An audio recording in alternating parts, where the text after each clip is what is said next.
For more than 50 years, the National Committee on U.S. China Relations has been the leader in promoting mutual understanding between the United States and China, the most important relationship of the 21st century.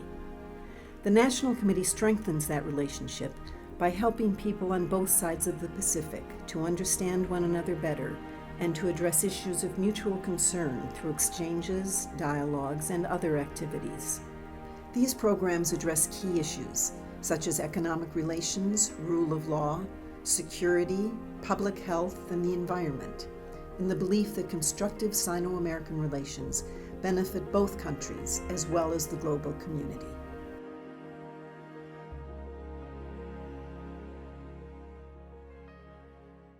Hi everyone, I'm George Stephanopoulos, and I am pleased to welcome audiences from over 80 partner organizations in the U.S., 4 in China, to the National Committee on U.S. China Relations 13th Annual China Town Hall. China's rapid development, the state of Sino-American relations have an impact on nearly every community in this country, and the National Committee has adapted the format of this year's Town Hall to bring you a variety of views about the relationship and encourage all of you to engage with other members of your community about them. We hope that the issues raised during our conversation are going to spark a lively and interesting discussion at your local venues as well. And I want to welcome our speakers tonight. Of course, you know Steve Orlins, President of the National Committee on U.S. China Relations, Melanie Hart, Director of China Policy at the Center for American Progress, Yasheng Huang, Epoch Foundation Professor of International Management at MIT Sloan School, and Ely Ratner, Executive Vice President and Director of Studies at the Center for New American Security. You're going to bring us a lot of insight on all the critical issues. I know you have somewhat different views on all of the big issues we're facing, and I'm sure we're going to have a good discussion here. And before we start, I also want to thank our venue partners and the discussion facilitators around the country. We also thank the Star Foundation for its continued and crucial financial support of Chinatown Hall, and SupChina for being our media partner. Throughout the webcast, we encourage you to join the conversation by hashtagging #CTH19 and tagging @NCUSCR. There's also going to be live polling on the NCUSCR Twitter account throughout the event. Hope you're going to log in and voice your opinion. And I'm going to pick up on your work with something that happened at your annual dinner just last week. Henry Kissinger was speaking about the U.S.-China relationship, and he talked about the differences between the U.S.-China and the catastrophic consequences if those differences aren't resolved. He actually went on to say that it will be worse than world wars that ruined European civilization if the differences aren't resolved. Melanie, let me start with you. Is that alarmist or realist? In my view, that's alarmist in that we don't have to necessarily resolve our differences and come to perfect agreement between the U.S. and China. Well, that's kind of impossible. Right? Yeah, you know, the U.S. and China have very different political systems. We have very different economic systems. We're two big countries with our own views of the world. And I think resolving our differences isn't the measure of success, rather finding a new strategic equilibrium where both countries can coexist in ways that, at least from a U.S. perspective, protects our own national economic prosperity and national security. That doesn't necessarily require reaching agreement with China. It might require coming to agreement with other countries about China. Let me pull out some analogies from when we were growing up. Is it, Eli, let me bring this to you. So are we looking for a cool war, a cold war, détente? Well, I think what we're looking for, and I guess I would disagree with Dr. Kissinger's remarks as well, insofar as I don't think the problem that we need to be focused on entirely is avoiding tension and potential rivalry with China. That the problem we're facing in the world today and the instability that we're seeing in the Asia Pacific and elsewhere is actually the result of a lack of American competitiveness, not the United States being too confrontational or too competitive toward the United States. I think we've taken our eye off the ball. I think we've been too focused on lowering tensions, and I think that's— On lowering tensions. That's right, and I think it's created a permissive environment for Chinese assertiveness and Chinese illiberalism. So I think what we need to focus on now is not the relationship itself, but rather enhancing American competitiveness. I think that's how we get back on the right path here. What's your view, Yasheng? Well, I have difficulties accepting the Cold War analogy, right? If you think about the Cold War between Soviet Union and the United States, the two countries didn't fight a trade war simply because there was no trade between the two countries.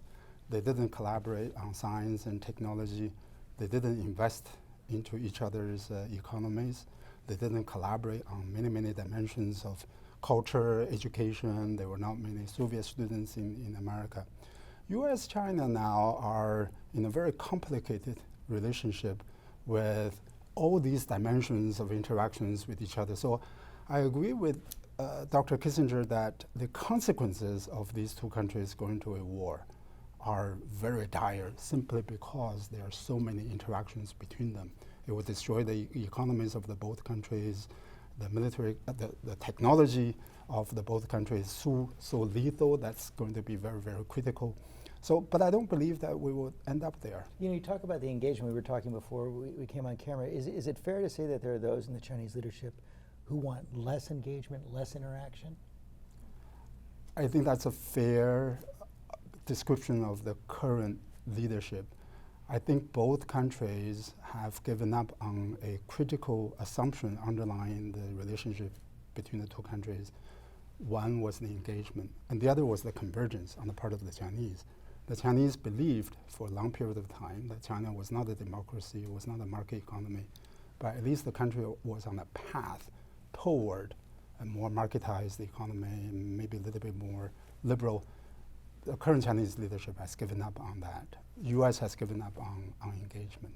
What's your view on this? I think you don't have to have a war to have the consequences be catastrophic for both the United States and China. What we're seeing now is budgetary allocations that are catastrophic for both countries. So we have a U.S.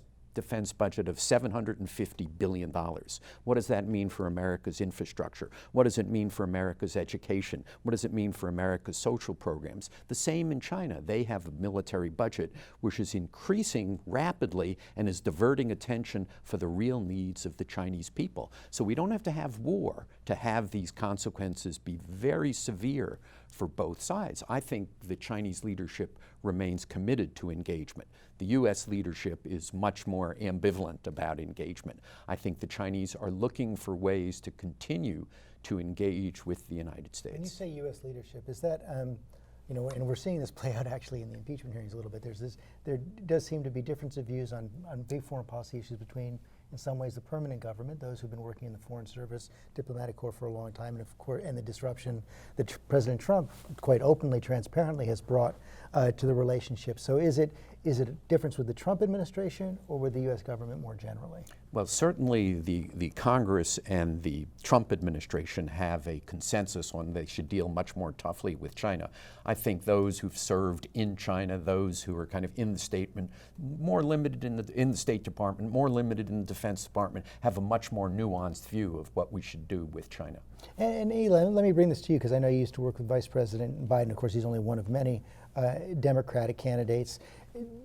Lay out, from what you can see, the differences in approach between the two parties right now in the United States on how aggressively to take on China. Yeah, I don't think there is a big difference between the two parties. I don't think that's the schism. I think there's a difference between the Trump administration and President Trump's personal style toward China, and then there's a broad consensus otherwise about what the United States should be doing that's largely shared by most establishment, if you want to call them Republicans and Democrats. So I think an alternative strategy that, again, most Republicans and Democrats support would spend much more attention and resources at home, investing in education and infrastructure, research and development, trying to make America stronger. It would be working with allies and partners, cooperating on high-level standards on technology and trade and otherwise. So it's really, I think, Trump himself who has a particular confrontational approach. The way I describe it is confrontational without being competitive. I think the question is, how does the United States itself become more competitive in international politics? I think there's a broad consensus around that in both parties. So I agree with Ely. There's not a big difference between the two parties, but I think there ought to be some big differences. One big difference should be looking at the United States and examining its own policies and practices and how those contributed to the problems that we have. Specify some. The lack of social security protection. Worldwide evidence supports the idea that if you have better social protection, more people will support free trade, right? In European countries, in others. This country supports free trade, but doesn't support generalized social protection. Lack of educational investments, especially at the basic level, that has contributed to lots of problems we are talking about. So I think there ought to be a difference between the two parties in terms of degree of blame you assign to the other countries, such as China. and the degree of blame you assign to these domestic policies. Well, that's one of the interesting things you see right now. You see, very strong views about China trade in the United States, and very populist views that the president taps into at a time when our economy, though, is doing quite well. It's not what you usually see in times of economic downturn. And Melanie, let me bring this question to you on the issue of trade and the U.S. China relationship and trade and the current negotiations between the Trump administration and the Chinese. Is it a sideshow, or are the discussions we're seeing now really central to the U.S. China relationship? Well, the discussions are being made to be central to the U.S. China relationship and a sideshow at the same time. I'm pretty disappointed in the way things are playing out right now. The tariff strategy is unfortunate. Basically, it's the equivalent of holding a gun to our own heads while trying to negotiate with someone, which is not helpful. So there is a lot of theater, a lot of dramatics, but it's really kind of equivalent to punching a wall to show your frustration. It's not really productive in the end, and it imposes a lot of damage. We could be taking an entirely different approach that invests in and builds up America instead of holding a gun to our own heads. We could be creating new opportunities to export goods to other countries instead of going into it mano a mano with China. We have, as Ely and Professor Huang have mentioned, we could be investing at home and making ourselves stronger so that we can be in a good place regardless what China does. The problem with the current tariff approach is that we have put risks and costs on ourselves that can only be removed if China agrees to change its behavior. And that puts us in a very weak negotiating strategy. And now this has been drawn out to the point where China is increasingly not actually willing to change any of the behaviors that matter. And it's just a question of how much of the damage can we undo? And at the end of the day, we will not have addressed any of the problems. I have to say, when I moderated a Democratic debate in September, the candidates were not eager to take on President Trump's tariff policy. They wanted to preserve their options to impose similar policies if they won. You know what's so interesting about the Democrats kind of not particularly wanting to take this on is that the polling suggests that Americans support free trade and they support a constructive relation with China, that they're not sitting there looking to make China an enemy. The Chicago Council on Global Affairs did a poll. 68% of the people were supporting constructive relations with China. An overwhelming majority were supporting free trade. So you have, I think the distinction is actually within the Beltway and outside the Beltway, that the people kind of get it. And it's an interesting analogy to my first kind of political experience in life, that during the war in Vietnam, within the Beltway folks in the Pentagon thought this was great and we were winning. There was enormous unease in the people, and they began to resist this more and more. And over the years, the policy finally reflected the people's will. In fact, I'm not sure that's not the case today. The polling we have coming in just tonight, and the polling we're doing, showed that people were asked, the Trump administration's approach to China is moving the U.S.-China relationship in the right direction. 21% agree, 79% disagree. We also had a question coming in on this subject from Yasheng Wu, the University of Tennessee at Knoxville. Hi, my name is Yasheng Wu, and I'm attending the Knoxville, Tennessee Chinatown Hall. Knoxville hosted the first World's Fair that the People's Republic attended in 1982, and many locals still have very positive impressions of China. So my question is, assuming that the trade deal is signed maybe tomorrow, what would you see as the lasting consequences of this tension between the U.S. and China? So I do want to go to a point Steve made, which is very important. The difference between the Beltway and outside of the Beltway. Huawei is a company that U.S. government is targeting, but Huawei is very popular in Oregon. Why? Because they're building telecom infrastructure in rural areas where the U.S. companies are not willing to go. Right? Chinese companies are opening factories in Ohio, in Michigan. They have some problems with unions, but that's a separate discussion, right? And the Chinese trade, even though it has taken away jobs from the Americans, has lowered the prices for American consumers. and the Chinese have actually lowered the capital cost for this country. So I'm not saying that the trade with China has no problems, it has a lot of problems, but sometimes we don't talk about the positive aspects of engagement with China enough. You mentioned Huawei, but aren't the concerns about privacy and technology security legitimate? Well, that's one set of concerns, and then there's a whole range of concerns associated with China's anti-competitive trade and investment practices. So you take a company like Huawei. Why is Huawei so competitive internationally? It's in part because of state subsidies that's undercutting normal market competition around the world, and we've seen that not just in the 5G space, but in other sectors as well. So we see China using its market access very selectively for coercive and political purposes. We see joint venture requirements, forced technology transfer, intellectual property theft down the line. So no one doubts that the United States gains from economic exchange with China, and I think most people in Washington, minus a selective few, don't support a real comprehensive decoupling of the US and Chinese economy, but there are real problems in the economic relationship that need to be dealt with, and we shouldn't gloss over those just because there are also economic benefits. Should we take Huawei's offer to kind of negotiate with the Department of Justice and license its technology to any American company that wants it? Should we take that seriously? Should the Trump administration be sending somebody over to Shenzhen to talk to Huawei? Well, the problem is, if you look at the United Kingdom, where they've been testing the Huawei equipment, it's actually full of security bugs. So because the Chinese government gives Huawei some subsidies at home to lower prices, and my team at the Center for American Progress has tracked about 100 different loans that Chinese state banks have provided to other countries to encourage them to buy Huawei equipment. That prices all of the alternatives out of the market, and you're left with the alternative that had the state financing behind it, and it is not necessarily the best technology that we would want. But in Tom Friedman's meeting with the chairman of Huawei, he said, we'll negotiate with anything the Department of Justice wants. We'll do it, and we'll allow U.S. companies to manufacture this equipment, and we'll license the technology. Have we taken up that offer? Should we take up that offer? I think Melanie is right that the UK study did identify the security problems with the Huawei equipment, but I don't think the conclusion there is that these were planted by the government and all of that. These were technical problems, and they confronted Huawei on those technical problems. I think that's the right approach. It's an evidence-based approach. If you find out the problem, confront the company on the problem that you have identified.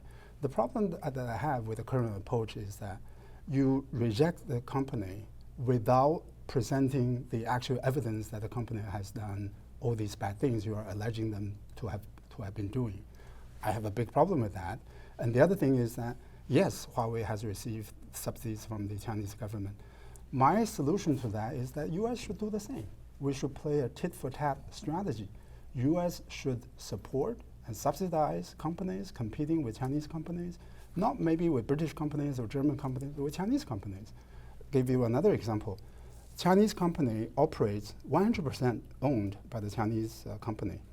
Cloud computing centers in the United States. Google cannot do that in China. Amazon cannot do that in China. We can revoke the licenses of the Chinese companies on the condition that they allow the US companies to do the same. I will support that approach as opposed to this sort of general blanket rejection of Chinese trade and investments. And then what do we do about Facebook, Google, YouTube, Twitter, New York Times, Wall Street Journal? Do we ban the equivalents of Chinese in the United States? Well, Maybe I think we should. We should. You know, we can read People's Daily here, China Daily here, right? But we cannot read New York Times. So it's a quid pro quo, approach. And I think actually quid pro quo is the right approach here. But is it really equivalent there if we ban those entities here? It wouldn't have that big an impact on China, would it? I think it would. I actually think that obviously it's I think I love Melanie's analogy. You're taking a gun and you're putting it to your head. But certainly there's a lot of discussion in the administration about potentially defining reciprocity as not allowing the Chinese equivalents to operate in the United States. I think underlying all this is a real confusion or conflict among people's views about China here in the United States. I'd say this more as a layperson, it's almost as if we can't decide Is China an enemy, an adversary, a partner, a competitor? We can't seem to come up with a handle on what their intentions are, and that leads to confusion in policy. As a statement, not a question, but I don't know if anybody wants to respond to it. But it should lead to complexity and nuance in our decision making rather than confusion, right? So the problem that I have with both Democrats and Republicans now is that there's not a willingness to think hard about this very ambiguous situation. And that's also where the Cold War analogy doesn't apply. There was not a lot of ambiguity there, but there's a lot of ambiguity here. I agree with Ely, I agree with Melanie on many of the things that they have said about Huawei and other Chinese companies, but I differ with the solutions because I think they are better and more effective targeted solutions. One of the other situations a lot of the American companies you describe have faced in China is how much to bend to the will of the Chinese leaders and what the costs are for the United States when a Facebook, when an Apple, when an Amazon accepts some of the restrictions that China puts on them. Well, I think what you're speaking to, most recently anyhow, the NBA had a large controversy around a tweet coming out from the Houston Rockets. I think this is a much broader issue about Chinese influence and the degree to which American universities, Hollywood, media companies, civil society, think tanks, et cetera, are bending their values so as to be able to attract Chinese resources and capital, much less markets, Chinese firms. So I think it's a much broader area where we need to look and ensure that there's more transparency, there are higher standards, and American companies and individuals and entities are held to a higher level and exposed when they behave that way, because that's probably the best way we're going to be able to deal with it. And again, we shouldn't be dealing with this ourselves, because this isn't an America problem. This is a global problem. Yeah. These days I spend a lot of time in Brussels talking to European counterparts who will list the exact same concerns about China that we have. And we have an opportunity to work collaboratively with other nations to say, what are our standards going to be? What is okay and not okay for a corporation or a university to do to get favor from an authoritarian regime? What are the lines that we need to draw to protect our competitiveness, to protect our democracy? That's best done in a group, collectively with other nations, and that's very possible to do. And that reduced the risks that we face from the United States, the blowback that we face from standing alone. And that's one of the greatest unfortunate aspects of the current approach. Well, that's what I was going to say. I mean, but it's because it's not, and again, that's bipartisan as well. It's not on business standards, but on trade, the Trans-Pacific Partnership. I mean, I think you now see more bipartisan agreement that was the wrong approach, and we should be going just in a bilateral way. Well, you're not going to get agreement from me that the TPP was wrong, since I thought the TPP was right. In fact, it was exactly, if the TPP, if we had ultimately, the Senate had confirmed, our agreement to the TPP, we would have given China a path to actually marketize, to use market forces to determine that you would have been such kind of diversion of trade and investment as a result of the TPP that China would have been the single greatest lever to get market forces to predominate in China's economy, the equivalent of what happened in 2001 when China joined the WTO. That this would have been a modern version of that and would have been terrific. The politics in the United States, both on the Hill and in the federal government, didn't support it. Doesn't mean it's right. It actually was wrong. But the United States is going to have to focus on building coalitions across a number of issues to deal with the China problem and the China challenge. I mean, in many ways, it's a problem of geography from defense and economic perspectives. It's a problem of scale on a number of issues, and whether it's defense or economics or technology or diplomacy or ideology, on every one of these, there's almost no unilateral American solutions. It's not going to be a same group. It's not going to be an anti-China coalition. It's not going to be an Asian NATO or anything quite so distinct. It's going to be much more fluid than that. But this is going to be, the U.S. strategy is going to have to be predicated on building coalitions to deal with these issues. Do you see a willingness in the United States, in Congress, among Democratic presidential candidates in the Trump administration to follow that? Yeah, absolutely.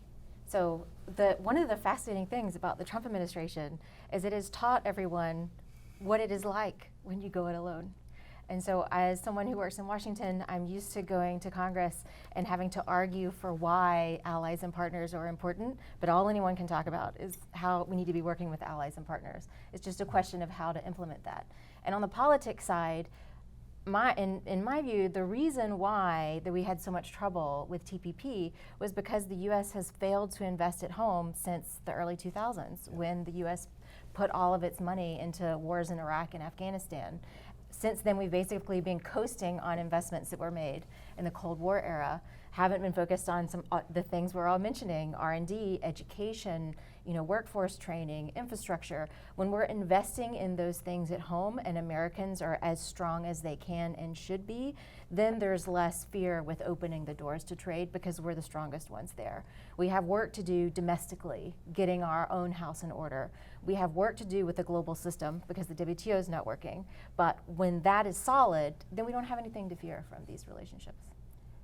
I think we're missing a key galvanizing moment, which is the rise of China, to galvanize the United States into actions that are consequential and positive, right? Investing in R&D, investing in workforce.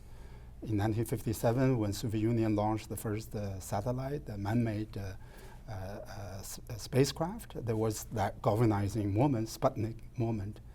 You don't see, at least as far as I can tell, you don't see really politicians using China in a similar way. Let me pursue that. That's a missed opportunity. If a politician wanted to do that, what would be the equivalent? What would a politician point to and say, this is the reason we have to engage now with China, engage in these policies that you're talking about? Well, if you look at the federal R&D spending, in real terms, it has not increased in the last 20 years.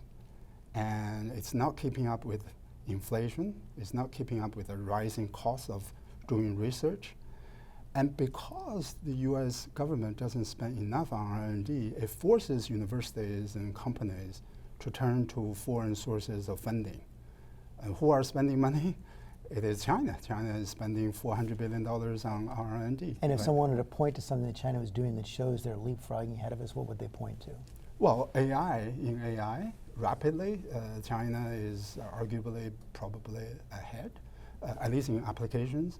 In sustainable energy areas, at least in terms of the application market, China is way ahead of the United States. In material science, in a number of areas, China is either catching up or even surpassing the United States. And we're not using that as a competitive push to support and improve our own industries, our own research. I think some folks in Washington certainly are thinking that way. I think there's a couple questions. One is, how do we do it without over-torquing in a way that creates a very confrontational rivalry or stirs up xenophobic, anti-Asian or anti-Chinese sentiments inside the United States? There's a lot of concern about that. So how do we do this without making a boogeyman on China and focusing on ourselves? And second of all, can we get over this hump and start cooperating and functioning as a government again on a bipartisan basis on some of these issues like comprehensive immigration reform, research and development, infrastructure? Some of these things are going to require a higher degree of bipartisan cooperation than we've seen to date. So I think there's some things, there's a growing consensus. I think the politics and the policy here converge on exactly, George, what you're talking about here, and I'm hopeful we can get there, but we're not there yet. But to get there, do we have to have some kind of an agreement first on trade, and is that realistic in the near term and the medium term? I think the agreement we're going to get, this first phase agreement is not going to be very meaningful in that context. I think it's going to be a bunch of agricultural exports from the United States to China. It's going to be something about transparency, about currency manipulation. It's going to be general statements about intellectual property rights protection, but it's going to be nothing. But there has to be a first phase agreement, right? There has to be a first phase, but I think I agree with Melanie. These tariffs have been the wrong way to go, and they've basically hurt Americans rather than hurting the Chinese. We have done exactly what you said, which is put a gun to our head and say, if you don't agree, I'm going to shoot myself. Yeah, this deal is going nowhere. I mean, the broader deal. This is not a phase one to a phase two. This is the end of a phase one of a stage of U.S. economic policy that's basically failed, that needs to be transitioned away from. This is not an initial step to a bigger step. This is going to be a paltry deal that achieves almost nothing and doesn't have a path forward to achieve more. Do you agree with that? Yeah, this is just undoing the damage that has been done. That's it. The U.S. put tariffs in place that harmed the U.S. The retaliation, the automatic, which everyone could have seen coming, retaliation from those tariffs harmed the U.S. The harm is piling up.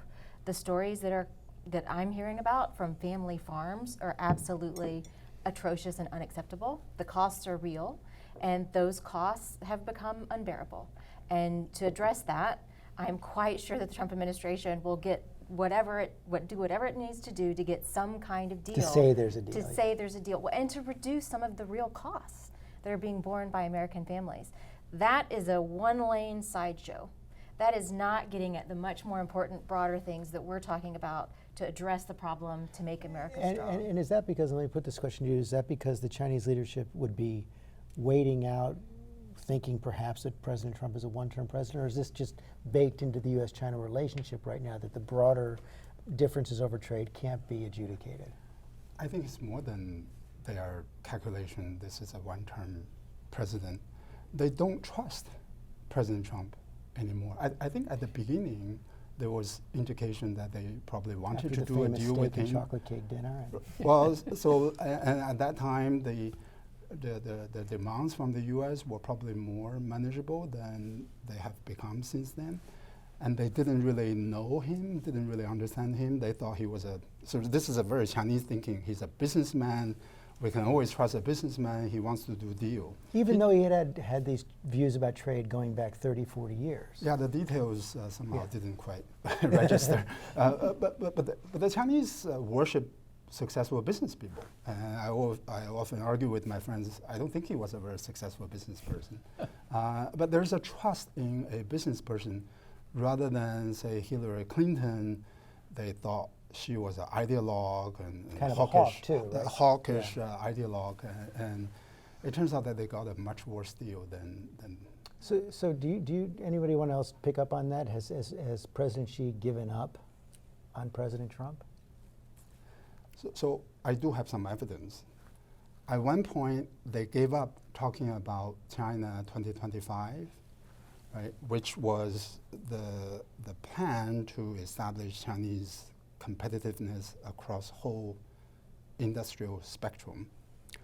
They didn't allow the media to talk about it. Now, China 2025 has come back. I think they made a calculation that it was not terribly useful to continue with the conversations with President Trump. They just give up on that. Also in the headlines now, and I want to switch a little bit, I think we've all been gripped by these images coming out of Hong Kong week after week, and as we were coming into the studio today, the last I saw, the standoff between the police and the protesters in the university was still going on. Is what we're seeing in Hong Kong, and Melanie, let me start with you here, is it an existential crisis for the Chinese regime at this point? Well, so far, in many ways it is, because this is one of the few groups of people under the Chinese umbrella that has a degree of freedom in voicing their satisfaction with the regime. And they're using that to say, this is unacceptable to us. What is the this, though? Because it seems to be a shifting palette of concerns. Yeah. So basically, there is a written agreement that states that Hong Kong is supposed to have a degree of autonomy for a certain period of time after the handover from the United Kingdom to China. And Beijing is eroding that autonomy. They are not allowing Hong Kong citizens to directly elect their representatives. Some of the nominated representatives were not allowed to stand for election. There's a lot of control from Beijing over the Hong Kong local government. And the Hong Kong people see a creeping authoritarianism that is eroding the freedom that they view as a critical part of their society and their identity as Hong Kongers. And they see this moment as their last opportunity to push back. Because if you look at if you contrast Hong Kong and Xinjiang, for example, when you're within mainland China, you don't have the freedom to push back to the degree that they've been doing in Hong Kong. And the reason that I see this as potentially an existential crisis is you have people in Taiwan who are watching. And China's goal for Taiwan is for Taiwan to eventually come under the mantle of mainland China. And they're watching the Hong Kong experience and not viewing that particularly favorably. However, I am quite concerned because Beijing has a lot of options for suppressing or waiting out perhaps the Hong Kong pushback. My hope is that there will be cool heads that prevail and find a way to provide more political space, provide the people in Hong Kong what they're asking for. And I think if China's system is as great and modern as Xi Jinping claims, then they should be strong enough to provide that. If they can't, then it says a lot about how strong China really is.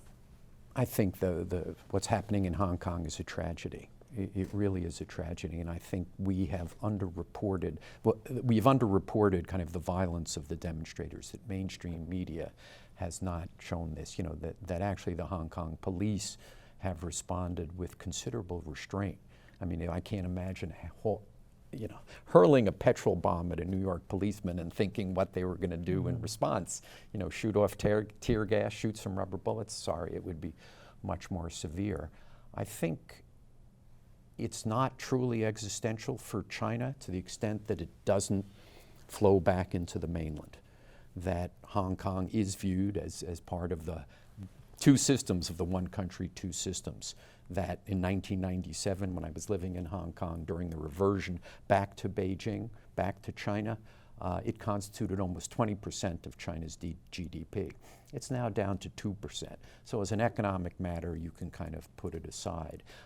As long as there's not this leakage back into China, where the Chinese fear that this is going to be something which the people of the mainland get behind the demonstrators. Right now, when I'm in China, there is virtually no support for the demonstrators. Even the peaceful demonstrators don't have a ton of support. But the violent demonstrators are basically unifying the people of China against Hong Kong, and it's unifying kind of the people of Hong Kong against the demonstrators, that the choice of violence, unlike what Martin Luther King or others would have decided in the United States during a kind of a similar struggle, the use of violence is basically both tragic and kind of consigning the demonstrations to not accomplishing their purpose. You agree with that? I think I agree with what Steve said. I'm very worried about Hong Kong. This is a leaderless movement, and leaderless movements in the past have not produced positive and productive outcomes. Right? All you see is violence, and I think Western media has underreported the violence on the part of the demonstrators. They have reported the violence on the part of the police, and that has shaped the public opinion in this country, shaped the politicians' view of what's going on in Hong Kong. And I also agree with Steve, the violence on the part of the demonstrators has also changed the views of the Chinese liberal intellectuals and business people. I think they were more supportive of Hong Kong when Hong Kong was demonstrating peacefully. They were supportive of it, but then it changed. And the way that they interpret the change was, if you were peacefully demonstrating, then you didn't want to disengage from China. You still want to be part of China. Now you are resorting to violence, and violence is associated with nationalism rather than with democracy. So the idea must be that you want to disengage from China, you want to declare independence from China. And most of the Chinese will not be supportive of that. On this subject, we have a question coming in from Lucas Nieuwenhuis of SupChina New York. I'm Lucas Nieuwenhuis, an editor at SupChina, and I'm attending Chinatown Hall in New York City. My question for the panel is, do you think the Hong Kong Human Rights and Democracy Act, currently being considered in the US Congress, would actually help the people of Hong Kong? A former top American diplomat, Susan Thornton, said that it would actually hurt exactly the wrong people, and that Beijing would like nothing more than the US to remove Hong Kong's special status. So if this isn't the right thing for us to be doing about Hong Kong, what should we do? And do you agree with Susan Thornton's analysis? Well, I think it's a really hard policy problem for the United States, in part because there needs to be some sort of rule here of do no harm. And the United States does have very few policy levers. There are parts of that bill that are important in terms of some of the reporting requirements, but this lever of the autonomy status of Hong Kong is a very difficult question, because the United States removing it would inflict some pain upon certain actors in South China, but most of the pain would fall on the Hong Kong people, and it would be a one-off. After that, it wouldn't be possible. So I think there's a lot of legislation coming through Congress right now on this issue, and folks are trying to find the middle ground to actually go after the actors that are involved in some of the repression and some of the violence against the protesters. I'll just say to this conversation earlier, I mean, I don't think anyone wants to condone excessive violence or unnecessarily violence by the protesters, but what does it mean for these people who have fundamentally decided that nonviolent protest is going to result in their freedoms and rights being taken away? And what does that say about Xi Jinping's China, that now they feel like all of a sudden the claws of the Communist Party's authoritarianism is bearing down on them, and that they have no hope but to respond that way? They're not doing it by choice. And so I think we do need to keep a focus on what the real problem is here. It's not the teenagers in Hong Kong, it's the Communist Party in Beijing. Yeah, I agree with the diagnosis that they feel desperate, they feel that they have no choice. I also believe that there ought to be a strategy, because resorting to the violence in the end is going to get Chinese government the probability of that is going to increase rather than decreasing, because the law and order thing is a very strong, powerful rationale, right? You don't want to give the Chinese government that rationale. And the demonstrators have actually achieved quite a bit so far. They have succeeded to get the Hong Kong government to essentially rescind the extradition bill. And I think the U.S. government should first call for standing down from violence, calming the both sides. They should do that first, and then issue some sort of call for dialogues and conversations between the two sides, rather than issuing the threat. I hear that. I'm trying to think if I heard a United States official, if I heard the president say that, I would be thinking it sounds like he's taking the side of the Chinese regime. That is what he sounded like when he first started commenting on this issue. Right. Sure. That was unfortunate. No, but the State Department recently issued a statement, which I thought was actually far more balanced. They were calling both sides to refrain from extreme tactics. And I think that ought to be a louder voice.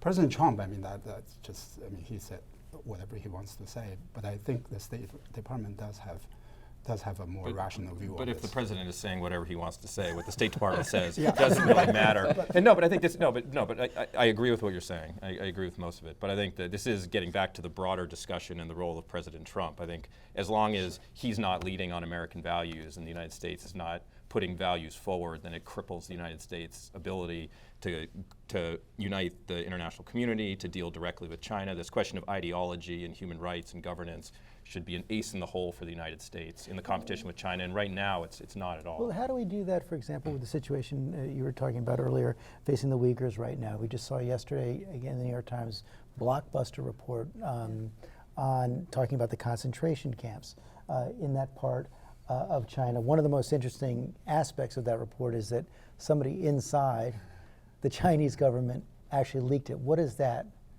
tell you? That tells me that I found that as the most interesting part of the story as well.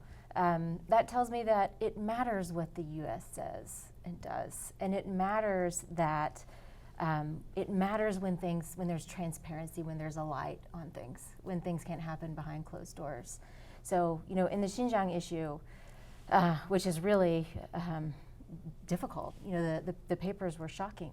The U.S. has actually taken some actions that were helpful. There's some export controls limiting what some of the companies involved in, because these are internment camps. They don't spring up. Concentration camps, they use the word. Exactly. No, I think they didn't use the word. I thought they used the word concentration. No, actually. They use education. They did. I think I noticed they didn't use it, but maybe I didn't read it carefully enough. I thought there was at least one point where they did. In fact, I thought it was a fairly balanced account of what's gone on. They talked about the terrorism that had created this. They talked about kind of studying from the United States that how we dealt with the terrorism issue. They said the British were way too lenient, and that's why they have terrorism in the UK. And it kind of laid the foundation for the mistakes that the Chinese government had made. At least it led you to kind of understand. It said Xi Jinping did not seek to wipe out Islam in China. He actually came out sounding, his lower level is implementing things in a wrong way. However, his statements actually sounded to me not crazy. Yeah, but they're bulldozing mosques and they're locking up upwards of 1 million people. And he cleaning said, out don't overreact. families Make sure you don't overreact to natural frictions between the Uyghurs and Han Chinese. He said it was in the documents that were released. It was quite interesting. We have to remember that sometimes what Xi Jinping says and the actions that he directs This was are an somewhat internal different. document. Because, you know, if you listen to Xi Jinping, China is all about openness and globalization and even intra-party democracy. I took away a very different message. You know, I saw, you know, the calling on China to use the tools of dictatorship to constrain. Fight terrorism and separatism is what he said, not to fight Islam, to fight radical Islam. You know, again, I disagree strongly with these policies, but I think you have to read that as an interesting internal document that sheds light on who this leader is. But I think the problem is what they're going after is not someone who threw a bomb, Of but course, someone they're who implementing it in wrong. their mind has an idea that they should not have in their mind. And that is problematic. I think there's no controversy that the country has become more authoritarian in the last 5 years. Cracking down on lawyers and journalists, controlling the curriculum of universities, imposing party controls on private sector companies. Xinjiang is a piece of that, right? So I think the rhetoric, can be about anti-terror and things like that, but the actual implementation is toward a more authoritarian direction. There's a question coming in on that from Lauren Bickel of NYU Shanghai. Hi, my name is Lauren Bickel, and I'm originally from Montana in the US, but I will be watching from Shanghai. And my question is, given the growing accusations of human rights abuses in Xinjiang, will the US ever take a more assertive stance in terms of Chinese treatment of minorities? And in a broader context, how will these accusations affect China and the international community? Thank you. Well, it's a terrific question, and I think there's a couple answers to it. One is the Xinjiang issue is bigger than just what's happening in Xinjiang, which in and of itself is quite horrific. Part of it is the degree to which China is employing high technologies to advance authoritarianism and social control, surveillance, and other modes of monitoring, and the degree to which those types of techniques are spreading outside Xinjiang into other parts of China and are starting to be exported into the developing world. And I think that's a serious problem for the United States, and one that the United States should be tackling in a variety of ways. On the question of raising the profile of the issue internationally, I think it's absolutely what the United States should be doing. We have a lot of work to do in Washington in terms of rebuilding U.S. public diplomacy and information operations and strategic messaging. It's something we used to do well that we've fallen out on over the last couple decades that we do need to reinvent in the context of the China challenge. I think U.S. ambassadors, particularly in Muslim-majority countries, should be out every day talking about this issue. And the United States should be using social media and media and otherwise to increase awareness of this, not just among leaders in authoritarian countries in the Middle East, but to their people who wouldn't stand for this if they knew the details. What is the answer to why China has become more authoritarian generally in the last 5 years? The way I see it, they are basically hitting the end of their economic growth miracle that has been steaming on since the 1980s. Now they're a middle-income country. The next phase of growth is going to be more complicated. It requires more knowledge-driven industries, more services. It requires the kind of innovation incentives that the US does very well, but it's hard for China to do well in an authoritarian information control, market control system. And that shift is extremely difficult from the Chinese Communist Party, and it is a very dangerous part of China's development. And you see when they began to switch the growth pattern, they started having a lot more political concerns at home. They have more dissenting voices within the system. And I have seen them basically shoring up every single area of potential risk for the party.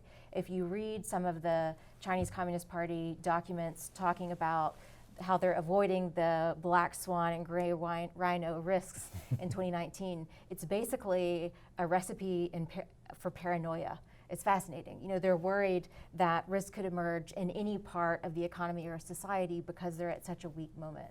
And I think what's unfortunate for China is that this lockdown authoritarianism makes it much harder to achieve their end goal of moving up into this higher level of growth. But does it work in the short term? It depends on what their objectives are. It keeps people out of the streets, but economically, private sector sentiment and investment is tanking. Things are so bad that late last year, Xi Jinping had to bring all the private entrepreneurs in and tell them, don't worry, the party guarantees your personal safety and private property. They don't actually believe that and trust in that. So things are getting pretty bad internally, and my hope is that Xi Jinping will react to those negative signals by questioning this approach and hopefully returning to a path of more openness. Unfortunately, I haven't seen any of that questioning happening just yet. I have a slightly different take on what has happened. I think economically speaking, the country was actually being pushed by private sector development, by technology, by a rising middle class toward more democracy, right? So the private sector is 70% of the GDP, 80% of the employment. Investments are mostly done by the private sector companies. And you have Chinese business people, Chinese intellectuals connected abroad with U.S. Universities and companies, Wall Street and capital markets. So those forces were actually pushing the country toward democracy. And the party elites didn't like that, right? So they sensed danger and they exactly interpreted what's happening in the way I interpret it, except I would cheer for that, but they didn't. So they reacted in this way, cracking down. Now, what Melanie is absolutely right. Now they are cracking down on the private sector. They are closing some of the... Is the danger what, infection of Western values? What is the danger? Well, the danger is undermining one-party control, right? So when you have a rising middle class, when you have consumer class who makes decisions on their own rather than upon some sort of edicts from the government, right? And it's loosening the control by the communist elites. And so Ely has written an article about the failure of the engagement. I actually think the engagement was working. It was working so brilliantly that the party elites didn't like it. Well, so they reacted in the opposite direction, right? They beefed up political controls, security controls, using technology, using maybe also traditional methods, and they were also cracking down on private sector economy as well. So what is the reaction then to that? What do we do if the Chinese reaction to engagement is to pull back?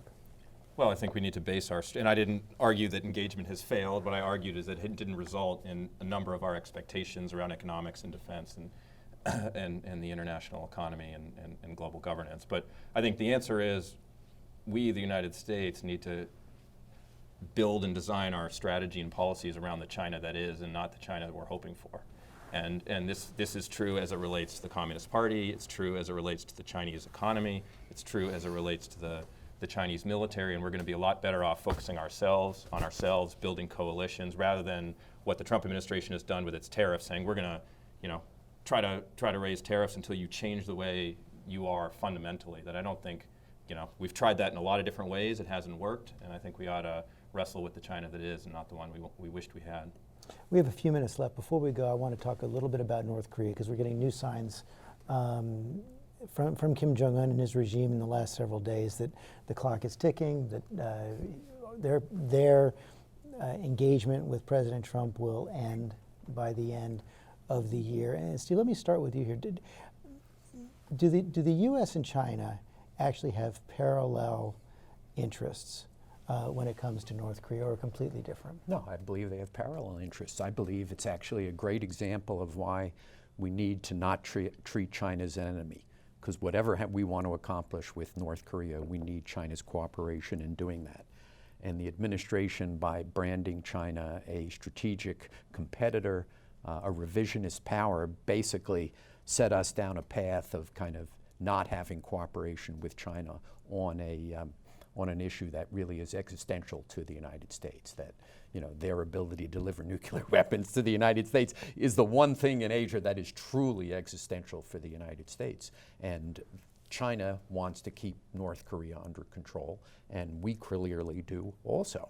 And this whole policy of confrontation, I agree with. And what's so interesting, even though I think we differ on the problem, I think we all agree on the solution, which is multilateral, that virtually everything we have to do needs to be multilateral, and we need to double down on research and development in the United States. We need to rebuild America in order to compete with China, and that is not what this administration is doing. I have a different view on North Korea. North Korea built its weapons program with a lot of Chinese cash and a lot of Chinese components. While North Korea was under UN sanctions, there is ample evidence that money was flowing across the border from China, and even North Korea's nuclear weapons agency had an office in Beijing, that they were using China as the front to run a lot of weapons across the border. When I talk to Chinese counterparts, it becomes clear that China's number one priority in North Korea is stability. They don't want the regime to fall. And our number one priority is North Korea not having nuclear weapons. And those two don't always mesh up very well. I think we can definitely find common ground. Nuclear weapons is the stability for the Kim Jong-un's regime, isn't it? Yeah, so that's a problem. I think the U.S. was on a path when the U.S. was focusing a lot of attention on the support that China was providing to North Korea, exposing the boats going back and forth. China wasn't revealing how much oil was going across the border to North Korea. There was a lot of problematic non-transparency in the China-North Korea relationship. I think exposing a lot of that is a good path to hopefully pressuring China to join a more denuclearization path. That wasn't where the Trump administration went. Unfortunately, I think the Trump administration's approach gave China a lot of room and space to look responsible without doing much to assist in the situation. So I'm perhaps less optimistic. I think it's true that China provided technical assistance to North Korea. I think that's well documented. But it doesn't mean that they like their behavior, because their behavior is hugely destabilizing. China has a bigger trade, bigger investment with South Korea, much bigger than with North Korea. Chinese concern is twofold. I think one is the destabilizing effect if North Korea falls apart. The other is losing this buffer zone between United States and China. They view North Korea as the buffer zone. So if there's a way that the United States signals to China that you won't lose that buffer zone in some fashion, maybe you can get more cooperation from the Chinese. How much control does China have over Kim Jong-un? I think there's at least some people in the United States who look at it and say, well, Chinese can tell Kim Jong-un what to do. Are they wrong? Economically speaking, I think I don't think China can tell them what to do. But economically speaking, China is vitally important to North Korea. And you may not perfectly dictate the policy of the country. You can apply pressures on the country because of the economics. The oil supplies, raw materials, and food. Can they stop Kim Jong-un from expanding his nuclear arsenal and testing intercontinental missiles? Well, he needs supplies to expand it. I'll just say, just to wrap up the discussion, maybe the North Korea issue is a paragon for the broader strategy challenge for the United States, and we can walk and chew gum at the same time. We can maintain our own deterrent, we can work with our allies, we can work through the United Nations and adhere to international law, we can engage the Chinese on this issue, and we can hold them to account and apply punitive actions when they go against international law. So we need to be doing all these things. I think the Obama administration had this policy on the right track toward the end, and Trump has taken it off on almost every parameter. That is where we're going to end it right now. I learned a lot today. Thank you all very much. I hope all of you watching learned a lot as well. It was a great discussion. Thank you very much. Have a good afternoon. Thank you, George. Thank you.